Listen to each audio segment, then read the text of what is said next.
Hello friends, welcome to my channel. তো মামনি চ্যানেলে সকল বন্ধুদেরকে স্বাগত জানাই। আশা করি সকলেই ভালো আছেন, আমিও বেশ ভালোই আছি।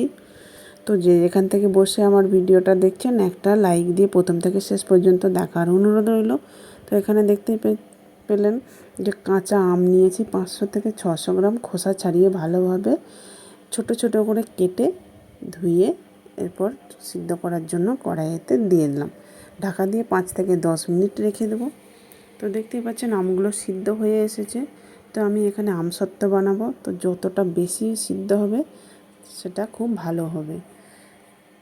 তো এবারে দেখতে পাচ্ছেন সিদ্ধ হয়ে একদম গলা গলা হয়ে গেছে। এর মতো হলে আমার ছাঁকতে খুব সুবিধা হবে। তো এইভাবে দেখুন একটা ছাঁকনির সাহায্যে সব আমটাই এইভাবে ছেঁকে নিলাম।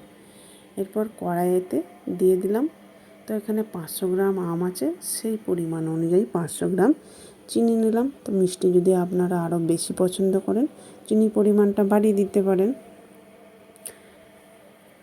এবার আঁচটা লো টু মিডিয়াম আঁচে রেখে রান্নাটা করতে থাকবো।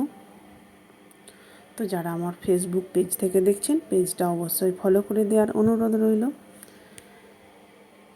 এরপর দিয়ে দিলাম, সুন্দর একটা ফ্লেভার হবে তার জন্য দারুচিনি 2 থেকে 3 টুকরো দিয়ে দিলাম।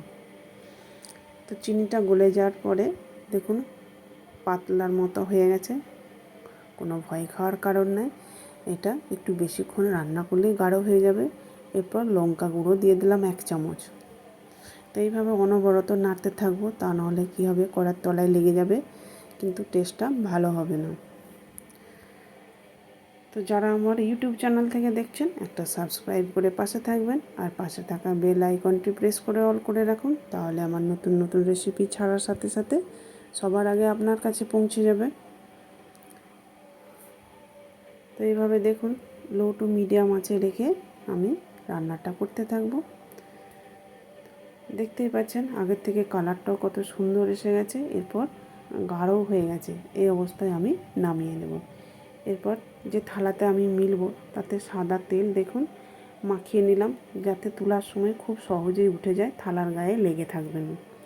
এরপর 2 হাতা 3 হাতা দিয়ে দিলাম থালার মধ্যে, থালাটা পুরোটা চাড়িয়ে নিলাম। এরপর রোদে দিয়ে দেব সারাদিন। এরপর দেখুন রোদে দিয়ে দিলাম সারা দিন। রোদে দেওয়ার পরে দেখুন কালারটাও কত সুন্দর এসে গেছে, আর হাতেও কিন্তু লাগছে না, মানে সুন্দর বসে গেছে। এরপর একটা ছুরির সাহায্যে দেখুন চারদিকটা তুলে নিচ্ছি। দেখুন কতটা সুন্দর হয়েছে, দেখেই বুঝতে পারছেন। এরপর ছুরির সাহায্যে কেটে নিচ্ছি দেখুন। তো বাড়িতে আপনারা অবশ্যই একবার বানিয়ে দেখুন। তো কেমন লাগলো কমেন্ট করে জানাতে ভুলবেন না, আর যদি ভালো লেগে থাকে লাইক কমেন্ট শেয়ার করে দিতে পারেন।